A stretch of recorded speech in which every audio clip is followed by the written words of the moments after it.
Estás en una caminata y te encuentras perdido. El sol está cayendo y necesitas encender un fuego para mantenerte caliente. ¿Cómo lo harías sin fósforos? Primero, encuentra yesca seca, hojas, corteza o pasto seco. Asegúrate de que esté completamente seca. Busca madera seca de diferentes tamaños, ramitas finas, ramas medianas y troncos más grandes. Ahora necesitas una chispa.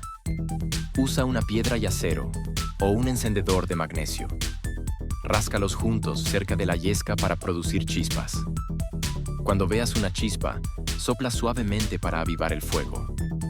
Añade las ramitas finas primero y, cuando ardan, agrega las ramas medianas y grandes. Y listo, tienes fuego sin fósforos. En mi canal encontrarás más tips de supervivencia.